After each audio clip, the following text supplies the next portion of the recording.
사도신경으로 신앙고백 함께 하시겠습니다. 나는 전능하신 아버지 하나님 천지의 창조주를 믿습니다. 나는 그의 유일하신 아들 우리 주 예수 그리스도를 믿습니다.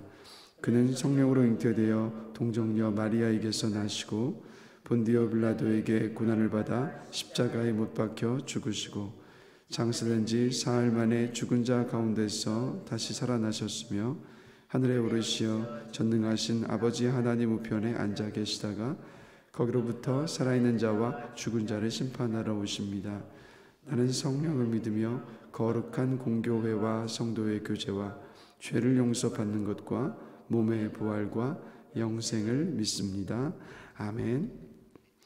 네, 오늘 함께 보실 말씀은 신약성경 마태복음 8장 23절부터 24절까지 말씀입니다. 마태복음 8장 23절부터 24절까지 말씀 함께 보시겠습니다.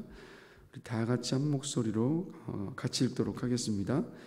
배에 오르심에 제자들이 따랐더니 바다에 큰 물이 일어나 배가 물결에 덮이게 되었을 때 예수께서는 주무시는지라.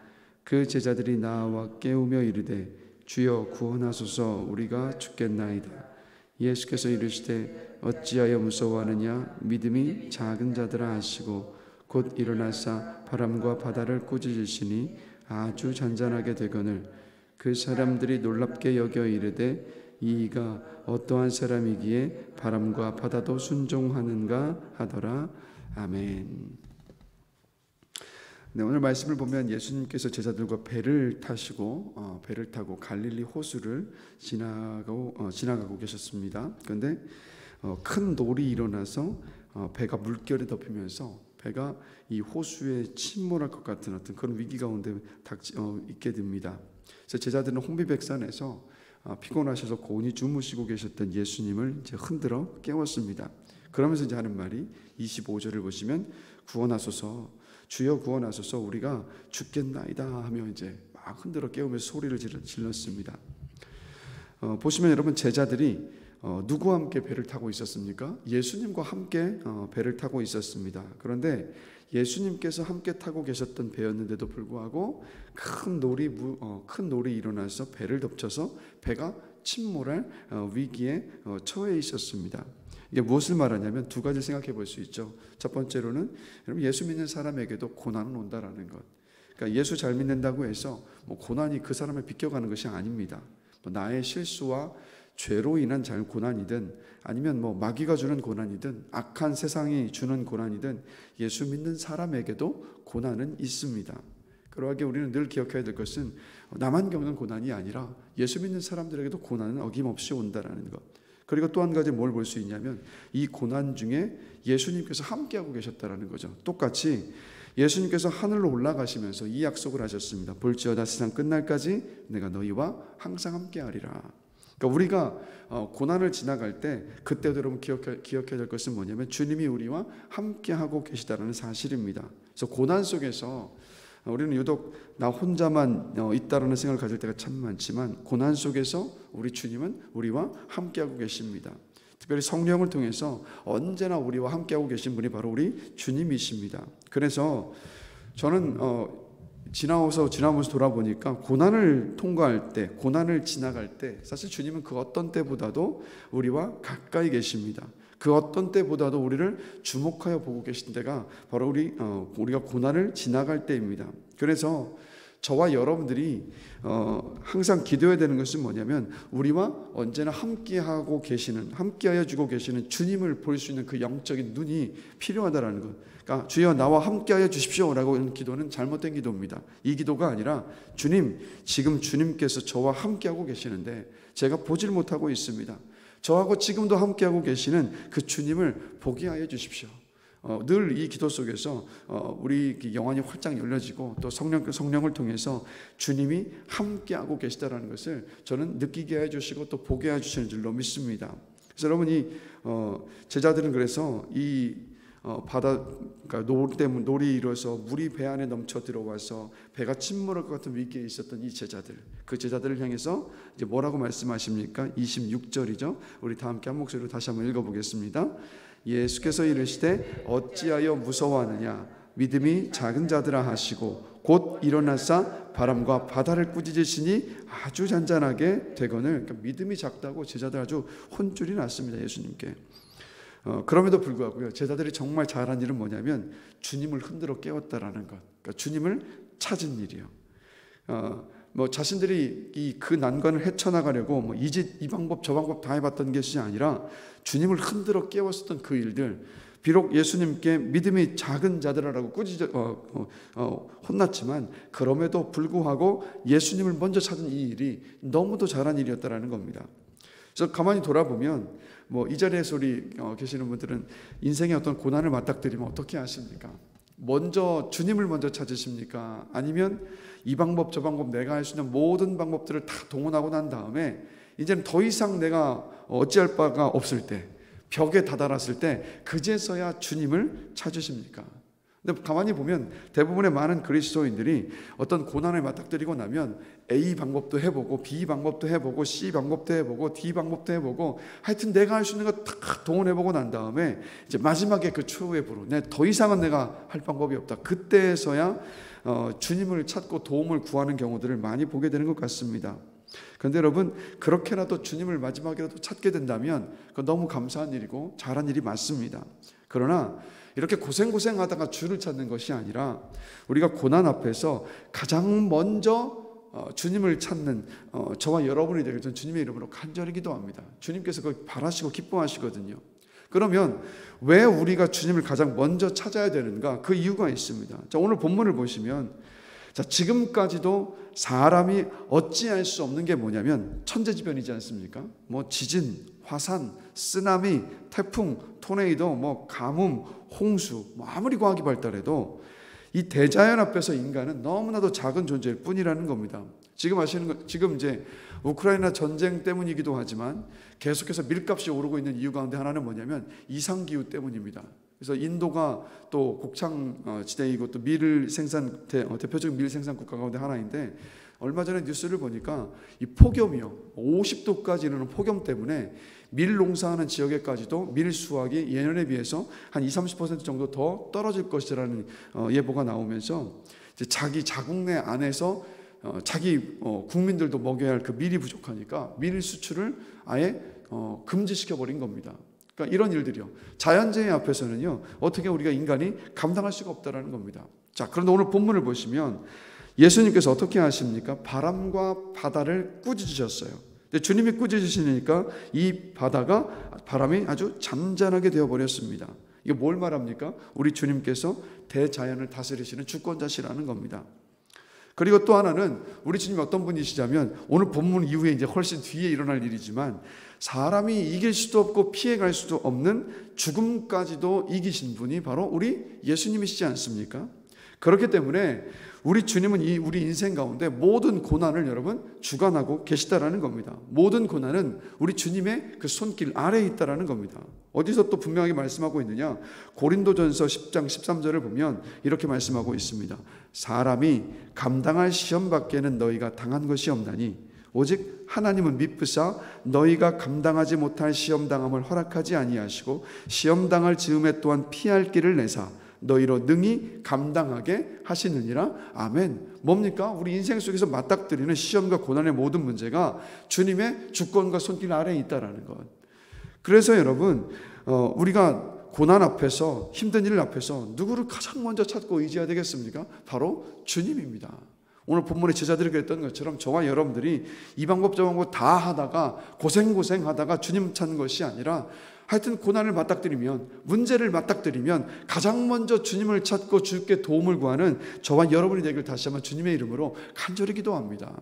그래서 구약 성경에 보면 남유다 왕 히스기야가 다스리고 있을 때 아수르 왕이 남유다를 치겠다는 선전포고하는 그 편지를 받습니다. 그때 이 히스기야가 어떻게 하냐면 그 선전포고를 담은 편지를 붙들고 바로 여호와의 성전에 가서 하나님 앞에 무릎 꿇었습니다. 그 편지를 하나님 아버지 앞에 펼쳐놓고 부르짖으며 기도했어요. 가장 먼저 하나님을 찾았던 겁니다. 그런데 가장 먼저 찾은 이 히스기야의 기도에 하나님은 선지자 이사야를 통해서 바로 응답하셨고, 그 다음에 응답하신 일이 뭐였습니까? 이 아수르 진영에 천사를 보내시고 난 다음에 한 번에 18만 5천 명을 죽이시고 그 위기에서 벗어나게 하셨던 모습을 보게 됩니다. 그래서 하나님은 누구를 기뻐하시냐면 모든 일들 앞에서, 문제 앞에서 가장 먼저 하나님을 찾는 그 사람이요. 가장 먼저 하나님을 찾았다는 것은 무슨 뜻입니까? 하나님을 가장 신뢰한다는 것이고 하나님께 모든 것을 맡기겠다는 것 아니겠습니까? 그래서 그런 사람의 기도에 하나님은 신실하게 응답하시고 반드시 역사하신다는 겁니다. 그래서 다시 한번 말씀드릴게요. 저도 그렇고 여러분들도 그렇고요. 인생의 고난들 앞에서, 문제들 앞에서 가장 먼저 주님을 찾고 주님께 도움을 구할 수 있는 지혜로운 저와 여러분이 되기를 주님의 이름으로 간절히 기도합니다. 그래서 여러분, 그렇다면 이제 마지막으로 생각해 보고 싶은 것은, 지금 보시면 제자들이 타고 있었던 그 배에도 이 고난이 닥쳐오지 않았습니까? 그러면 왜 주님은 우리 인생 가운데 고난을 여러분 허락하실까요? 오늘 본문 속에 보면 주님이 제자들을 이렇게 꾸짖으셨죠. 어찌하여 무서워하느냐? 믿음이 작은 자들아. 자, 그럼 이 말씀을 통해서 보면 우리에게 고난을 허락하시는 이유 두 가지를 생각해 볼 수가 있는데, 먼저 보시면 고난 앞에서 우리는 여러분 겸손해질 수밖에 없습니다. 자, 제자들은 갈릴리 호수의 큰 노를 앞에서 자신이 얼마나 연약한가를 아주 뼈저리게 경험을 했죠. 그래서 그 두려움에 벌벌 떨면서 주님을 막 흔들어 깨웠고, 얼마나 무서웠으면 예수님께서 고온히 주무시고 계시다 일어나시자마자 어찌하여 무서워하느냐? 믿음이 작은 자들아 하고 제자들을 꾸짖으셨겠습니까? 그래서 여러분, 죄가 뭡니까? 죄는요, 하나님 없이도 살 수 있다는 교만함이 바로 죄입니다. 근데 우리는 고난을 맞닥뜨리고 났을 때, 그때에서야 비로소 내가 얼마나 연약한 존재인가를 그때 인정을 하게 되죠. 내 힘으로, 내 능력으로, 내 경험으로, 내가 가진 어떤 것으로, 내 지식으로 살 수 없다라는 것을 고난을 맞닥뜨리고 나면 그 자리에서 인정을 하게 됩니다. 그리고 그렇게 낮아졌을 때 하나님을 찾게 된다는 것. 그래서 여러분, 고난을 지나면서 우리는 하나님 앞에서 겸손해집니다. 그리고 겸손해지면서 우리의 어떤 모났던 많은 부분들이 있죠. 그런 부분들이 고난을 통과하면서 깎이고 다듬어져 갑니다. 그래서 이 막 심한 고난을 통과하셨던 분들은요, 모두 겸손합니다. 고난 중에 하나님께 주신 큰 은혜를 경험한 사람들은요, 하나같이 모두 겸손한 모습을 봅니다. 그래서 고난은 우리를 다듬는 이 조각칼과도 같습니다. 그래서 하나님 앞에서 그리고 겸손해지면 고난과 문제 앞에서 우리는 담대해질 수 있습니다.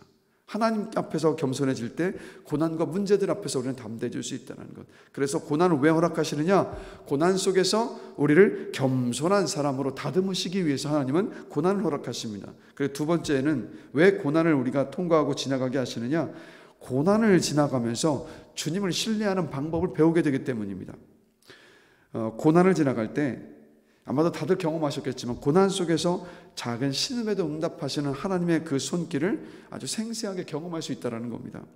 저는 미국 유학 중에 잊을 수 없는, 지금도 생각할수록 참 감사하고 잊을 수 없는 일 가운데 하나는, 첫째 이제 스라가 태어났을 때 이렇게 육아할 수 있는 게 없잖아요. 주변에 아는 사람들도 없고 하니까. 그래서 이제 컴퓨터로 이렇게 한국 애니메이션을 보여줬는데, 그때 스라가 애니메이션 속에서 정말 좋아했던 게 연 날리는 모습을 보고 그렇게 좋아했습니다. 막 연이 날아가게 연 하면서 막 스라가 이제 좋아했는데, 근데 이제 그때 이제 미국 생활한 지 얼마 안 됐기 때문에, 아니요, 꽤 됐죠. 꽤 됐음에도 불구하고 무슨 생각을 했냐면, 연은 대한민국에만 있고 미국에는 없는 줄 알았어요. 그래서 연을 좋아한다고 하면, 우리나라에서 연 좋아한다고 어떻게 해서 바로 가서 연 사다가 보여줄 거 아니에요, 날려서. 근데 미국에서는 제가 그런 생각을 하지를 못했습니다. 그러다가 이제 어느 날 미국 이제 월마트, 우리나라 마트 같은 이제 월마트에 가서 잠깐 이제 먹을 거 조금 사러 갔는데, 이제 계산대에서 우리가 사는 거 조금 물건 올려놓고 계산을 기다리고 있는데, 이제 저는 이제 다른 거 좀 잊은 게 있어서 사러 갔다 오겠다라고 해서 이제 아내가 이제 그 줄에 서 있었습니다. 근데 이제 딱 돌아오고 나니까 아내가 뭔가 당황하는 모습으로 저한테 말하는 거예요. 지금 어떤 흑인 아저씨 한 명이 와서 뭐라고 말을 했는데 도무지 뭐라고 말하는지 못 알아들었다라는 거예요. 그래서 그러냐? 그러면 올 테니까 뭔지 한번 기다려 보자고. 그래서 조금 있다가 이제 그 아내가 말한 그 흑인이 온 거예요. 근데 그 흑인이 갑자기 물건 하나 뭔가 손에 들고 있더라고요. 그러면서 계산대 위에다가 올려주면서 자기가 먼저 나가서 내가 먼저 계산해도 되겠냐고 하면서 그 앞에 계산대 우리 앞에 서고 난 다음에 계산을 하고 나서 자기가 가져온 그 물건을 우리에게 전해주는 거예요. 그러면서 하는 말이 네 딸이 너무 귀여워서 이걸 선물로 주고 싶다고. 그 선물이 뭐냐면 바로 연이었습니다. 저는 그때 그 사건을 그 속에서 지금도 기억하는 것은 뭐냐면, 야, 하나님이 우리의 이 작은 신음 가운데도 이렇게 응답하시고 세심하게 보호하시고 세심하게 은혜를 주시는 분이시구나. 그래서 그 연, 정말 처음 본 사람이에요. 처음 본 사람인데 슬아가 너무 예뻐서 선물 주고 싶다고 가져왔던 것이 바로 연이었었던 것. 그래서 그날 그 연을 가지고 가서 호숫가에 가지고 가서 바람 많이 부는 호숫가에서 연을 날렸는데 슬아가 너무 좋아하는 거예요. 그래서 여러분, 제가 그 미국 생활은 지금도 저보고 미국에 다시 가겠느냐라고 물어보면 그때 그 생활로는 가고 싶지는 않습니다. 그러니까 워낙 힘들었기 때문에 저는 미국 생활로 돌아가고 싶지는 않지만, 그러나 그 미국 생활을 지금도 기억하면 힘들었던 기억보다는요, 어떤 기억이 저를 많이 담고 있냐면 힘들었던 그 시간 속에 정말 작은 신음에도 응답해 주셨던 주님의 그 은혜가 지금 너무도 많은 기억에 남고 있다는 것. 그래서 여러분, 작은 신음에도 응답하시는 하나님, 곁에서 위로해 주시는 하나님을 언제 우리가 만날 수 있냐면 우리가 고난을 지나갈 때요. 그때 하나님을 만날 수 있습니다. 그래서 이런 시간들을 지나고 나면 고난과 문제 때문에 잠시 근심하다가도 우리는 주님을 찾습니다. 기도로 고난과 문제를 주님께 맡긴다는 것. 주님께 맡기고 기도하기 전에는 문제가 너무도 커 보여서 문제에 우리가 막 압도당하죠. 근심과 걱정이 막 쌓일 수 있습니다. 그런데 주님을 신뢰하고 기도하고 나면 우리가 경험하는 것은 뭡니까? 문제를 내려다보게 되지 않습니까? 문제에 끌려다니지 않고 하나님께 기도를 맡기게 되면 이제는 문제를 내려다보는 것, 즉 우리의 마음 안에 이런 소망이 생기죠. 주님께 맡겼으니까 이 문제를 주님께서 어떻게 해결하실까? 이 문제를 통과하게 하시면서 나를 또 어떻게 성숙시켜 가실까? 그 소망을 가지고 도리어 문제를 내려다볼 수 있게 됩니다. 자, 여러분, 고난을 그래서 통과하면 통과할수록 점점 우리는 주님을 신뢰하게 되고, 주를 신뢰하면 신뢰할수록 주님은 주님의 그 일하심과 살아계심을 우리로 하여금 경험하게 해주신다는 것. 그래서 우리가 이런 경험들 하지 않습니까? 상상도 할 수 없었던 방법으로 그 문제를 해결해 주시기도 하고, 감당할 수 없을 것 같은 그 상황과 문제를 뛰어넘게 하시기도 하고, 아니면 고난을 인내하면서 견디게 하시기도 하는 분이 바로 하나님이시라는 겁니다. 그래서 결국에는 고난을 통해서 저와 여러분들을 믿음의 사람으로 변화시켜 가시는 분이 바로 하나님이시고, 우리 고난을 지나가면서 우리의 믿음이 여러분 자라게 됩니다. 그리고 그 삶을 통해서 살아계신 그 하나님을 증언하게 되는 것, 증거하게 되도록 그 하나님께서 우리를 이끌어 가십니다. 그래서 저는 확신하는 것은 예수 믿고 구원받은 저와 여러분에게는요, 고난도 축복의 통로가 될 수 있습니다. 한 가지 오해하시면 안 되는 것은 고난이 축복은 아닙니다. 세상 어디에 아버지가, 다들 부모님이시지만 부모가 자식들이 고난 속에 닥치는 모습을 바라는 부모가 여러분 어디에 있겠습니까? 하나님 아버지의 마음도 똑같으시다고요. 고난은 절대 축복이 아니에요. 그러나 고난도 축복의 통로가 될 수 있습니다. 언제요? 믿음 안에서 주를 신뢰하는 믿음으로 그 고난을 지나간다면, 고난을 맞닥뜨린다면 그 고난도 저와 여러분의 인생 가운데 축복의 통로가 될 수 있습니다. 그러하기에 어떤 문제와 어떤 고난을 또 지나가고 계십니까? 오늘 이 시간이 주를 먼저 가장 찾고 주님을 신뢰하면서 맡기며 기도할 수 있는 저와 여러분이 되기를 주님의 이름으로 간절히 축원합니다. 그리고 기억하셔야 될 것은, 고난이 다가옵니까? 문제에 맞닥뜨립니까? 가장 먼저 주님을 찾는 여러분들이 되시길 다시 한번 주님의 이름으로 간절히 축원합니다. 가장 먼저 주를 찾는 그 사람에게 하나님은요, 그 부르짖음에 응답하여 주실 것이고, 반드시 그 고난을 해결할 그 문제와 상황들을 이겨낼 지혜와 또 힘들을 부어주시는 줄로 믿습니다. 오늘 이 새벽 시간도 주를 가장 먼저 찾고 주님께 모든 것 맡기며 기도할 수 있는 은혜의 시간이 되기를 주의 이름으로 간절히 축원합니다. 잠시 기도하겠습니다. 하나님, 오늘 본문의 말씀을 통해서 보니까 예수님께서 타고 계셨던 배에도 풍랑이 일어서 그 고난이 다가왔던 모습을 보게 됩니다. 예수 믿어도 고난은 옵니다. 그러나 오늘 본문에서처럼 그 고난 속에서도 주님께서 함께하고 계시다는 것을 우리가 늘 기억하고 볼 수 있게 되기를 원합니다. 그리고 고난과 상황과 어떤 문제들을 맞닥뜨렸을 때 우리가 할 수 있는 모든 것들 먼저 다 해보다가 하다가 마지막 최후의 보루로 주를 찾는 것이 아니라 가장 먼저 주를 찾는 우리가 되기를 원합니다. 가장 먼저 주를 찾는다는 것은 주님을 가장 신뢰한다는 그 뜻이기에 주님은 기뻐하시면서 우리의 삶 가운데 들어오셔서 그 고난들을 지나가시고 해결해 주심을 믿습니다. 오늘 이 시간도 새벽을 깨워서 하루의 첫 시간을 주 앞에 드리게 하시는 것 주님 감사합니다. 우리 사랑하는 모든 성도들 정말 모든 문제와 상황들 앞에서 또 고난 앞에서 가장 먼저 주를 찾고 가장 먼저 주를 찾는 우리에게 베풀어 주시는 주님의 놀라운 그 은혜를 경험하는 그런 복된 삶으로 주님 축복하여 주시옵소서. 이 시간도 믿음으로 주 앞에 모든 것 내어놓고 간구하는 시간이기를 원합니다. 주님 앞에 정직하고 진실하게 숨기지 않고 우리의 모든 것들을 다 쏟아놓을 수 있는 시간으로 성령 하나님 인도하여 주시옵소서. 그래서 이 시간이 주의 음성 듣고 주님 앞에 응답받는 시간이기를 원합니다. 주를 더욱더 신뢰하는 믿음의 자리에까지 설 수 있는 그러한 기도의 시간으로 인도하여 주시옵소서. 성령께 이 기도하는 모든 시간을 맡겨드리며 감사합니다.